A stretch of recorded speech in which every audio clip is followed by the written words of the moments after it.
Marhaba shabab. Today we're going to be talking about Nisba adjectives, which are a way to make adjectives out of nouns in Arabic.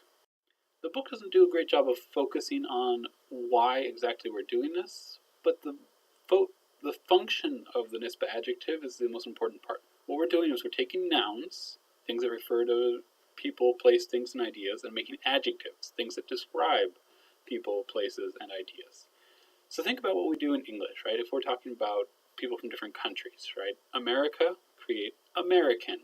American, right? Italy, Italian. Puerto Rico, Puerto Rican. So you could kind of come up with a rule, right? Take off the last vowel, maybe, kind of, add an. But of course, there's a bunch of other really crazy ones. France becomes French.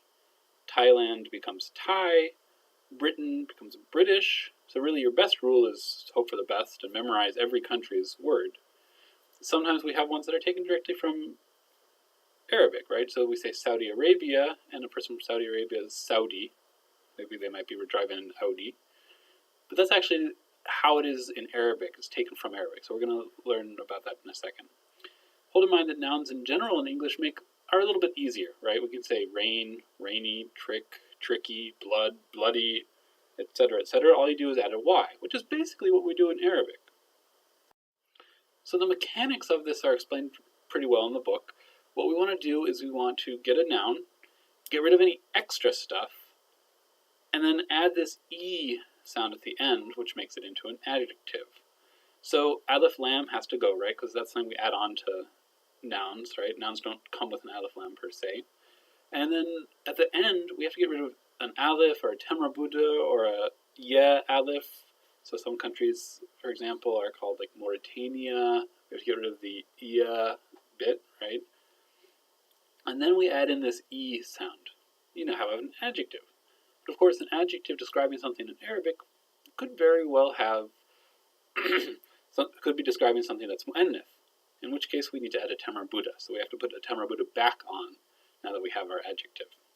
Now the pronunciation is a little tricky. Again, listen to the recordings in the book for this. But in standard Arabic, there's sort of a shift in stress. So we would say emriki.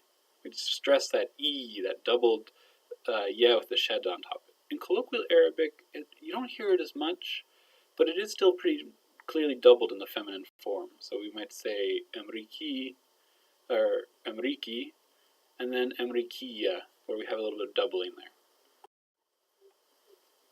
Now, one difference between Arabic and English is that adjectives and nouns are not so different. In English, we think of adjectives and nouns as being really, really different. But even in English, we can sometimes use an adjective like a noun, right? I was talking to an Italian, sort of implies an Italian guy or something, right? The movie The Good, The Bad, and The Ugly, right? Those are all adjectives. He's a good guy, he's a bad guy, he's an ugly guy. But sometimes we can just use the adjectives as if they were nouns, right? The good, the implied is the good person or the good people, the bad people, the ugly people, right? Get him to the Greek theater, but sometimes we can just say get him to the Greek. In Arabic, you can do this quite a lot. There's less of a strong line between nouns and adjectives. So you could say El-Amriki ando pitta farisiya.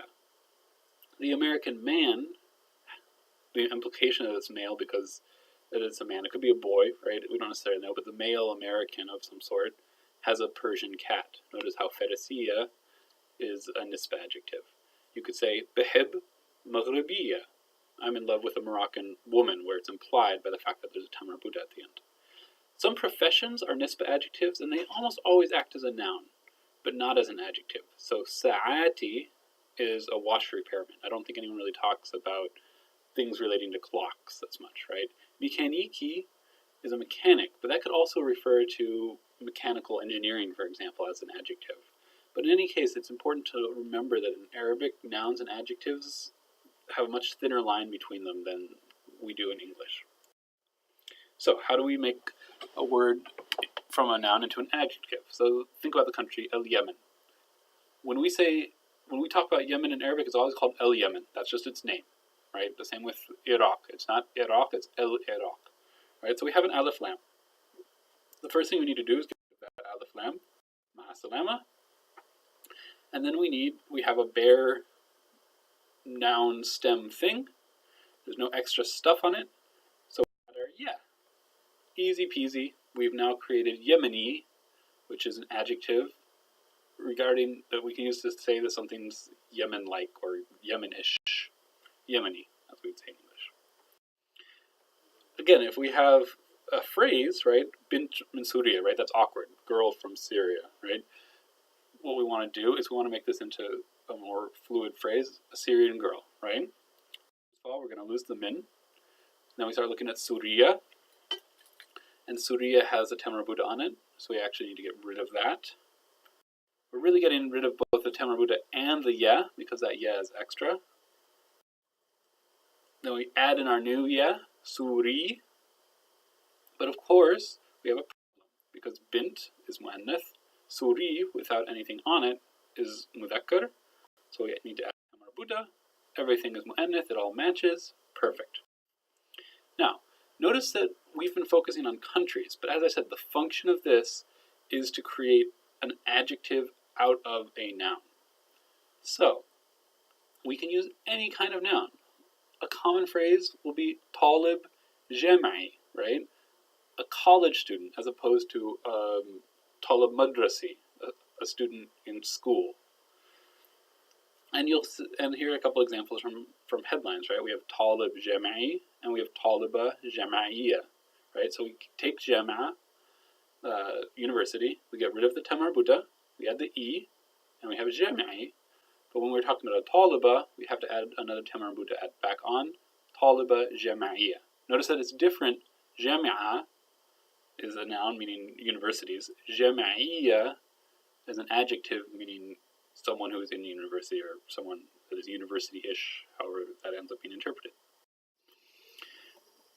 Similarly, if we want to talk about accessorat rijaliya, so men's accessories, right, as opposed to women's accessories, like this lovely bracelet here, what we do is we take rijal, which is the plural of rajul in standard Arabic. It becomes, so that's men. We take rijal, we add an e, right, and accessorat are feminine, so we say rijaliya. So accessorat rijaliya. So we're making adjectives out of these nouns that are just everyday nouns, right? They're not just countries. Now that's everything that you really need to know for this chapter, but in this next section, if you're interested, I'm going to talk a little bit about how we create some other color words than the ones we've already learned. Don't feel like you need to watch this. So, a lot of the color words that we've learned are these sort of special color words. They're the default color words. Abyad, aswad, akhdar, azraq. These are sort of the default color words in Arabic. But of course, there are many things in the world beyond those colors. So in Arabic, what they did is they created Nisba adjectives from words that have a particular color, right? So ramad is ashes. Ramadi is gray, for obvious reasons. Wird is a rose or a flower, usually sort of a wild pink rose, not the super fancy kind that we're used to seeing. Becomes werdi, pink.